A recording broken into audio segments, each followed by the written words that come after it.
ይሄ እኮ ግዴታዬ ነው አባዬ። እስከ ዛሬ ለበደልኩ ራሱ ካሳ ምን ባደርግ ክሳል? ህይወትን አደጋ ላይ ጣልክ እኮ። መቼስ ከነሱ በላይ ምን አለ? በአንተ ልብ ላይ ይቅርታዬን አግኝቼ በዚህ ልክ በማውራታችን በጣም ደስ ብሎኝ። ይልቅ አለመሞት ሀሳብ ነው ጭንቅላት ይወስዳል። የሰው ሰው ገለህ ራስን መቀመቅ የምትከትሰው እንዳለውን ካውቃለሁ። እንግዲህ አስክሬን አላገኘን አልቀበርንም። ከሰማን ቀን ጀምሮ መያዝ ነው እንጂ እንዴ እኔ ከንብረቱ ነው እንጂ ከቤተሰቡ ምን አለኝ?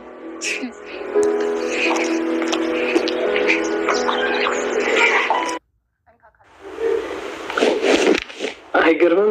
እድሜዋ ረጅም ነው። ደወለች። ክፉ ሰው እኮ እድሜው ረጅም ነው። ካሌብ ቲና ሳትቀድመኝ እኔ መቅደምና እሷን ማጥፋት አለብኝ በማለት ቲና ላይ ሽጉጥ ደቅኖባታል። ቲናም እባክን ይህ ነገር ዘወር አድርግልኝ እያለች ትገኛለች። በስልክ ስታወራ ከዳኒ ጋር እየሰማት ካሌብ ዛሬ ላይ ሊጨክንባት ወስኗል። ሰላም ጤና ይስጥልኝ ውድና የተከበራችሁ ተመልካቾች እንዴት አላችሁ? እግዚአብሔር ይመስገን በጣም ደህና ነኝ። በያላችሁበት ሰላማችሁ ይብዛ እያልኩኝ ለዚህ ቻናል አዲስ ከሆናችሁ ሰብስክራይብ፣ ላይክ፣ ሼር እያደረጋችሁ አበረታቱኝ። እንዲሁም ሀሳብ አስተያየታችሁን በኮሜንት አስቀምጡልኝ። ዛሬ ደግሞ ትሁት ድራማ 44ን ይዤላችሁ መጥቻለሁ። እስከ ቪዲዮ ፍጻሜ አብራችሁ ይቆዩ። የካሌብ አባት እንግዲህ ካለበት ቦታ ለዳኒ በመደወል ዳኒ እንዲያመሰግነው ችሏል። ራስህን ችግር ላይ ጥለህ እኔን ለማስወጣት እንደዛ የከፈልከውን ዋጋ አረሳውም እና አመሰግናለሁ በማለት እንግዲህ ምስጋናውን ተቀብሏል። እስካሁን በክፋት መንገድ ከቲና ጋር ነበር፣ አሁን ግን በስርዓቱ መንገድ ከኛ ጋር መሆን አለብህ በማለት እንግዲህ ሚስጥር አድርጎ እንዲይዘውና የአባባን አለመሞት ለማንም እንዳይናገር ተደርጎ ቲና እንድታቅ የማትፈልገው ለምንድን ነው? ተወቅ እንጂ እሷ እኮ የውሸት የሞቷል የሰነድ እያዘጋጀች ደስታዋን እየረገጠች ነው። ስለዚህ ለምንድን ነው ማወቅ የሌለባት በማለት ዳኒም ጠይቀው ነበረ። ዳኒም እንግዲህ አባባ እንዳሉት አይ ጊዜው አይደለም አሁን ላይ ለማንም እንዳትናገር በማለት ይነግሩታል። ትሁትና ካሌብም እንግዲህ እየተመካከሩ ነበረ።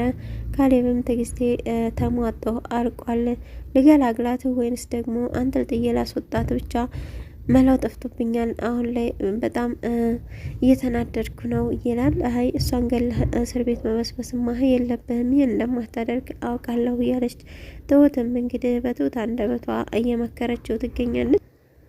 አንተም አሁን በተራህ መጫወቻ አድርጋት፣ ምክንያቱም እሷ እኛ ምንም እንዳላወቀን ሆና እንደዚህ ጮቤ ስትረግጥ እኛ ግን እየተሳለቅንባት ሁሉንም ነገር አውቀን ካሌብም እንግዲህ አባቱን እስካሁን አግኝቶት ስለማያውቅ ዛሬ ግን አግኝቶት ነበረ።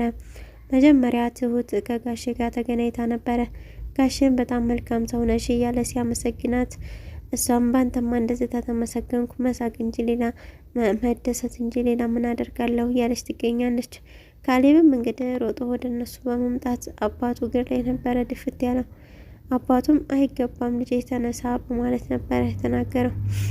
ካሌብም ለምን ወደ ቤት አትመለስም? እንደዚህ ሆነ ስላየው እጅግ በጣም ደስ ብሎኛል በማለት እንግዲህ አባቱን ይነግረዋል። የካሌብም አባት አይ አሁን ጊዜው አይደለም እናንተ ዝም ብላችሁ ኑሩ በማለት እንግዲህ መልሶ ወደ ቤታቸው ይልካቸው። ወደ ቤትም ከተመለሱ በኋላ ትሁትና ካሌብ ሶፋ ላይ ቁጭ ብለው በነበሩበት ሰዓት ቲና ከውጭ ትመጣለች። ቲናም እንዴት ነሽ ሲሏት ደህና ነኝ ከሀዘኔ በስተቀር በማለት እንግዲህ ወረቀት ይዛ መጣ። እንካ ያባዬ የመሞት መረጋገጫ ነው በማለት ወረቀት ትሰጠዋለች። ወይኔ አባዬ እንደዚህ ሆኖ ቀረ በቃ እያለች እሪ እያለች ታለቅሳለች። ትሁትም በማሽቃበጥ አባባ እያለች ታለቅሳለች። የቀልዷን ማለት ነው። ቀና እያለች ግን ካሌብን እያየችው ነበረ። በቃችሁ በማለት እንግዲህ ካሌብም ሊቆጣቸው ችሏል። ትሁት ግን እኔ ምልሽ ቲና አባዬ ግን አሁን መቼ እንደሞተ ነው የሚረጋገጠው በማለት ነበረ እንትን ያለ የጠየቀቻት። ቲናም አያው መሞቱን የሰማንበት ቀን መያዝ ነው። አሬሳ አላገኘን የሞተበትን ቀን አልሰማን፣ ስለዚህ ሞቷን የተባለበትን ቀን ይዘን ነው የምንቆጥረው እያለች ትገኛል። ቲናም እንግዲህ በመነሳት ወደ ውጭ ትሄዳለች። ውጭም እንደሄደች ዳኒን ነበር ያገኘችው። እሱን ሳም ካደረገችው በኋላ እየተፍለቀለቀች ነበር ቁጭ ያለችው። ምንድን ነው እንደዚህ የሚያፍለቀልቅሽ በማለት ጠይቋት ነበረ። ተው እባክህ እኔም ብነግርህ አሁን እንደኔ ነው የምትፍለቀለቀው በማለት ትነግራለች። ማለት ምን አግኝተሽ ነው በማለት ጠይቋት ነበረ። ወረቀቱን እኮ ተቀብለውኛል። አሁን ላይ ስለ ገንዘብ ማውራት አለብኝ፣ ምክንያቱም ገንዘቡን ወደ ራሱ ማዞር አለበት። ከዛም እንግዲህ ፍቺ ጠይቀዋለሁ በማለት እየነገረችው ትገኛለች።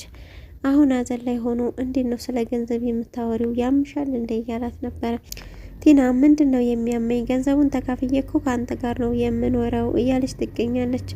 እንግዲህ ዳኒም የቀረባት ለገንዘብ ነው። እሷ ግን አሁን ላይ ተሷ ጋር ያለ ነው የሚመስላት። እሱ ግን በልቧ ያለችው የቀድሞ ፍቅረኛው ናት።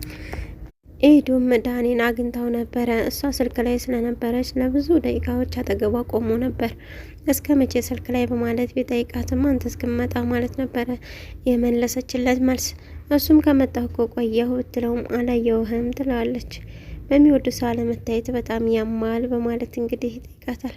ይኸውልሽ ኢዱ ስለኔና ስለአንቺ ማውራት እፈልጋለሁኝ። እንደ ቀድሞ ማንነታችን እንመለስ፣ ላጠፋሁት ነገር ይቅርታ እያላት ይገኛል።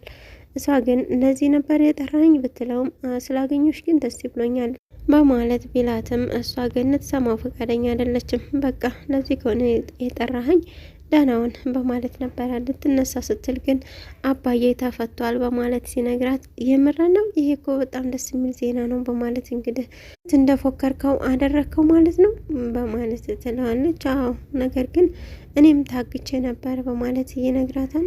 እንዴት ለምን በማለት ነበር የጠየቀችው።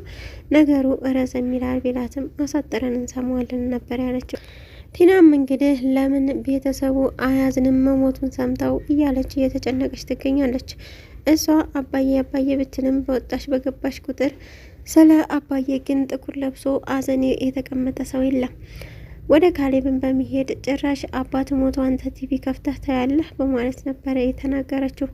እኔ አባት ሀዘን ጥቁር ያስለብሳል ያሳዝናል ብዬ ነበረ፣ ለካም እንደዚህ ነው ማለት ነው እያለችው ትገኛለች። እንዲሁም ደግሞ በቃ አባዬ ሞቷል፣ አሁን የአባዬን ንብረት ወደ ስምህ ማዞር አለብህ እያለች ትገኛለች። ለምን በማለት ጠይቋት ነበረ። ያው የወንድ ልጅ ነገር አይታመንም፣ ስለዚህ ማዞር አለብህ በማለት ትለዋለች። እሷ ግን ያሰበችው እሱ ገንዘቡን ሁሉ ነገሩን ሲያዞር የጋራ ንብረት ነው በማለት እንግዲህ ለመካፈል እቅድ አውጥታ ነው። ነገር ግን እሱ አሁን ላይ በጣም ቂመኛና ኃይለኛ ሆኖባታል።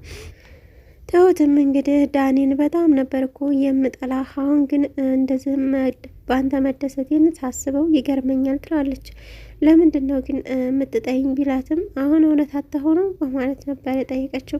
ቲናም ወደ ዳኒ በመደወል እኔ ሰውዬ ላጠፋው ፈልጋለሁ በማለት ስትናገር ካሌብ ያዳምጣታል። ካሌብም እንግዲህ ይችን ሴትማ ሳቀድመኝ መቅደም አለብኝ በማለት እቅድ አውጥቷል። ትሁትም አባዬን ውጪ ካገኘችው በኋላ ለምንድን ነው ግን ወደ ቤት የማትመጣው በማለት ጠይቀው ነበረ። አባባም እንግዲህ አይ ጊዜው አይደለም፣ አሁን የምመጣበት ጊዜ አይደለም፣ ስለዚህ ጊዜው ሲደርስ እመለሳለሁ በማለት ለትሁት ይነግራታል። ካሌብም እንግዲህ መሳሪያውን አቀባብሎ እየጠበቃት ነበረ። ልክ ቲና ከውጭ ስትገባ ግንባሯ ላይ ነበረ እየደቀነባት።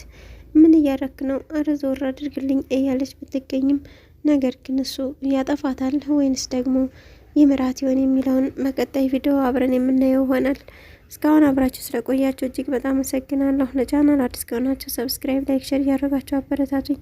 በያላችሁበት መልካም ጊዜ እያልኩኝ ሰላም ለሀገራችን፣ ሰላም ለሕዝባችን ይሁን።